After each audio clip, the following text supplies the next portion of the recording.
Holy hell, guys. Will you look at the size of this thing?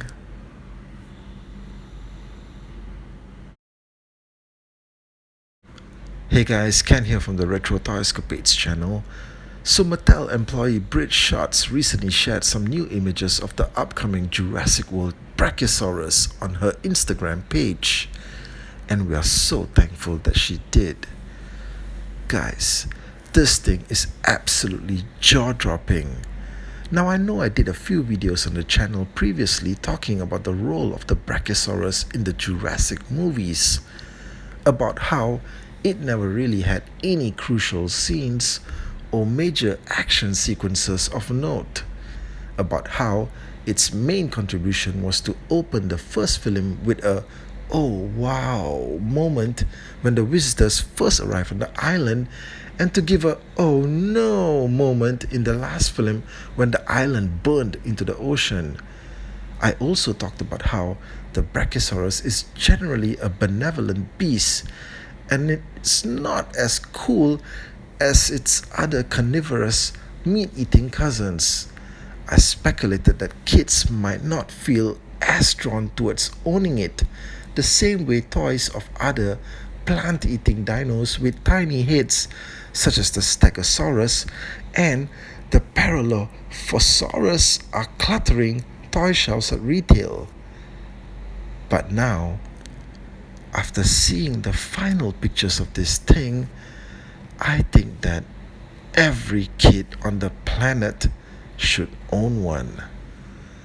Hell, guys, if you felt the need to have the Brachiosaurus in an action scenario for play value purposes instead of just standing there and moaning, you could pretend that this was a rogue Brachiosaurus that had decided to go berserk and trash the city instead of snuggling up to some humans like in the first movie.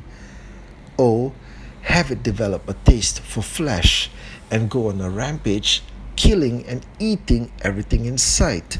Humans, animals, dinosaurs, everything. A meat-eating Brachiosaurus? Even a T-Rex would know it's in for a fight. Now, looking at the size of this thing, you could even use it as a weapon. The length of the neck alone could be held like a club for you to swing its massive body around at a would-be attacker in self-defense. Now we also get images shared with us of the box art packaging, and man, this thing is just stuffed with nostalgia.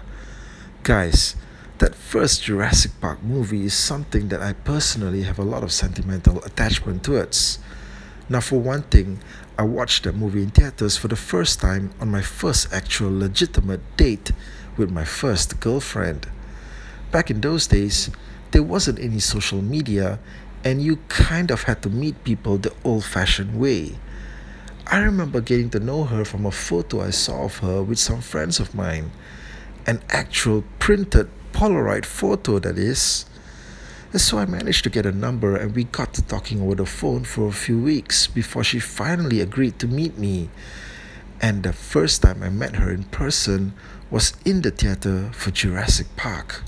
So yeah, lots of nostalgic memories right there.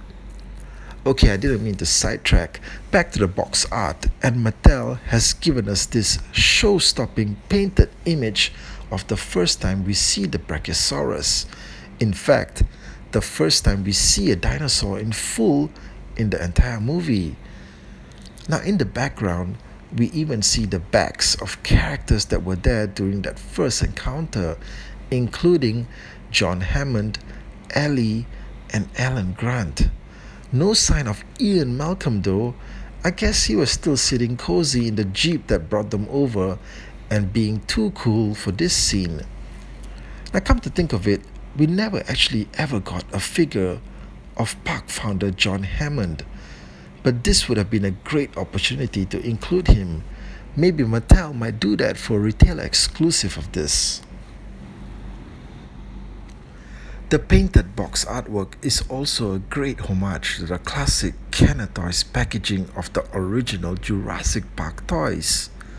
Now, if you remember how those toys used to be packaged, the majority of the dinosaurs all came in open window boxed packaging, so you could feel their rubber like skin and test out their action features. But the vehicles, such as the Jungle Explorer, the Capture Copter, and the Bush Double Tracker, among others, all came in closed boxes with fantastic painted art on the front. And this is a great throwback to that. Now, I am curious as to how retail stores would put these units up for display. Are there even store shelves that are big enough to hold these Brachiosaurus units? My guess is that the boxes would have to be piled up on the floor, meaning that collectors might stand the risk of literally stumbling into them. Guys, let me know your thoughts on these new images of the Brachiosaurus and if you are excited to own it. In any event, 2019 so far has been a great year for oversized retro toys, from Jabba's sail barge to the upcoming Snake Mountain playset to this. Hey, so thanks for checking out the video. If you enjoyed it, don't forget to like and share it. Hey, before I go, just a moment of your time to talk about the Retro Toy Escapades channel. I'm your host Ken, and I do a lot of coverage on retro toys and action figures from the 80s and 90s. I'm also a huge Jurassic Park and Jurassic World fan, so I talk a lot about dinosaurs here too. Now my channel is just starting out, and I have an initial goal of making it to 1,000 subscribers, and I can't do it without your help. So what do you say, guys? Will you help me? I hope you will, and I hope that you hit that subscribe button if you haven't already. Thanks again for your time. I'll catch you guys again real soon.